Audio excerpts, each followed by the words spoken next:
We've all heard the term neoliberalism, along with related buzzwords like globalization, free market, and privatization.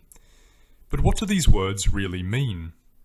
While it may sound like an abstract academic term, neoliberalism is far from distant. It shapes almost every part of our lives, from the clothes we wear to the bills we have to pay.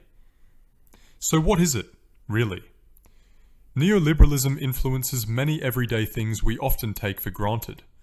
We see it in online platforms like Google and YouTube, where companies collect and sell our personal data for a profit. We see it in global supply chains that produce our clothing in countries like Bangladesh, Vietnam, and Cambodia. We see it in the student loan debt crisis, as we've replaced public funding for higher education with personal debt. But beyond these practical consequences, neoliberalism is first and foremost an ideology, a system of ideas that explains how our society works, and more importantly, how it should work. On the broader political spectrum, we have ideologies like the progressive movement on the left, which pushes for social equity and climate action, and MAGA conservatism on the right, with its focus on nationalism and traditional values. So where does neoliberalism fit? This is where it gets interesting. Economically, neoliberalism leans firmly to the right. Its core tenets, deregulation, privatization, and tax cuts, are classic conservative priorities. However, this economic framework has proven politically versatile. Neoliberal governments often champion free market economics while also supporting social goals typically associated with the left, like racial justice, gender equality, and climate action. At its core, neoliberalism proposes that society works best when organized around free markets, which it sees as the most efficient and rational way to allocate resources. It views human beings primarily as rational, self-interested competitors, what economists call Homo economicus, or the economic man. Therefore, its core principle is to maximize the role of markets and competition in every area of life. The state's role, in turn, should be reduced to little more than protecting private property and facilitating business transactions. This sounds efficient in theory, but what happens when this logic is applied everywhere?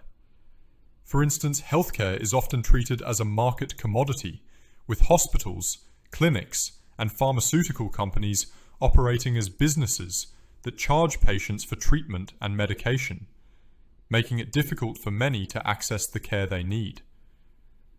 Similarly, in education, rising tuition has made it increasingly hard for students from less wealthy backgrounds to afford higher education. While the term neoliberalism emerged in the mid-20th century, its philosophical DNA is much older, rooted in the 18th and 19th centuries. Its deepest foundations come from two key sources. First, the Scottish Enlightenment, particularly Adam Smith's famous notion of an invisible hand, which described how markets can generate order and wealth from individual choices. Second, British utilitarian philosophy, which provided a moral goal for society. It started with Jeremy Bentham, who argued that society should be organized to maximize utility, the greatest happiness for the greatest number. This was later refined by John Stuart Mill, who, while a fierce defender of individual liberty, also began to question whether unbridled capitalism truly led to the highest form of human well-being.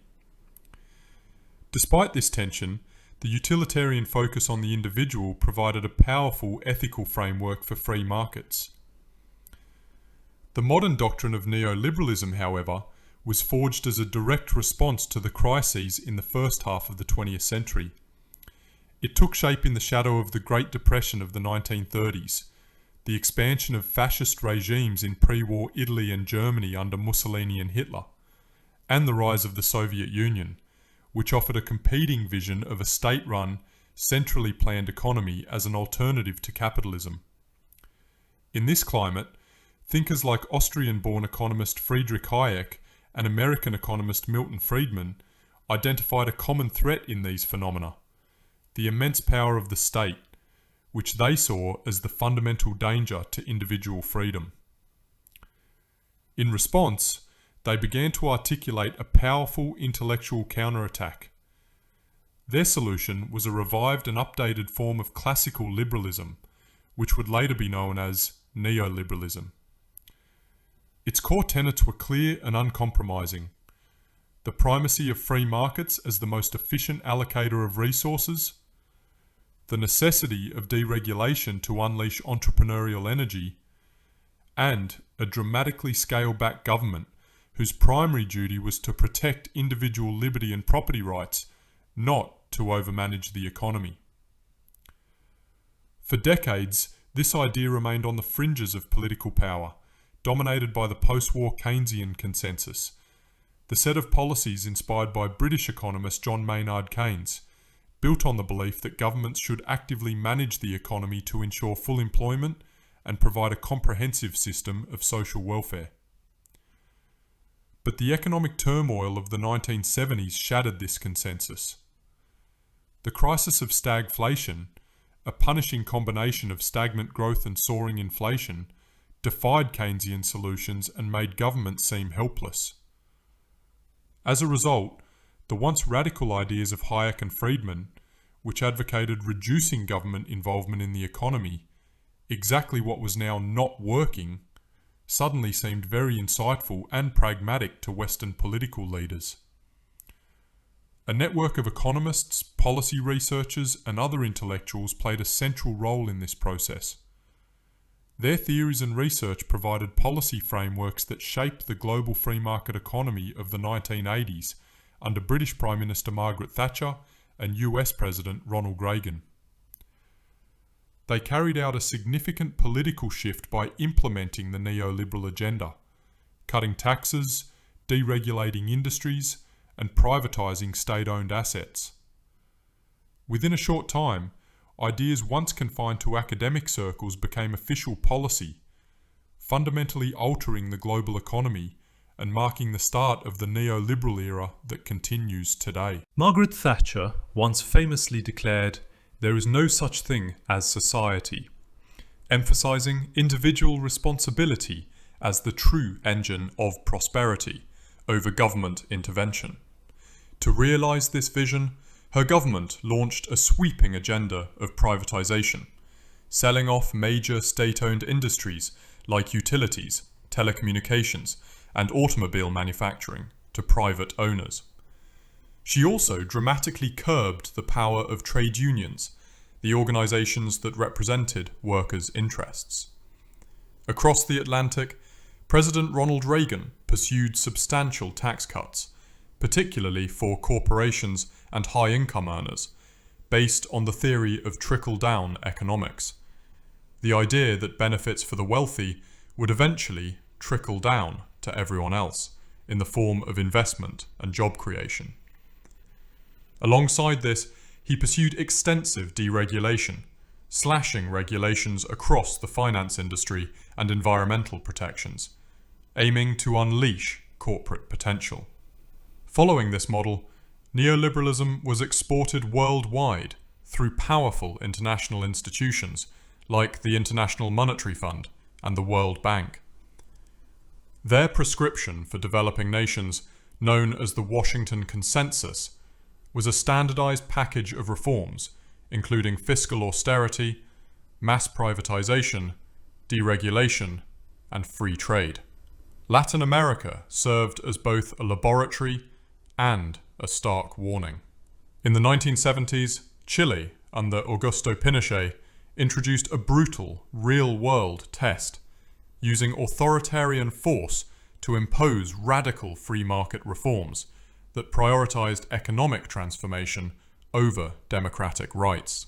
A decade later, Mexico's entry into the North American Free Trade Agreement in the 1990s structurally locked in its neoliberal turn, institutionalizing policies that sacrificed local industries and small-scale agriculture to serve the interests of global capital and the US market.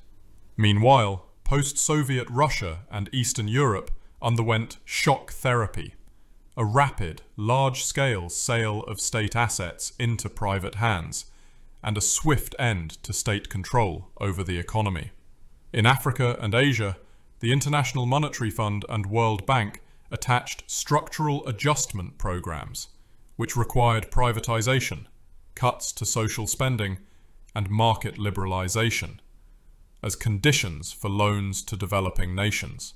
This created a near-universal template that integrated diverse economies into a global system governed by market principles, but with widely varied and often severe impacts on local populations.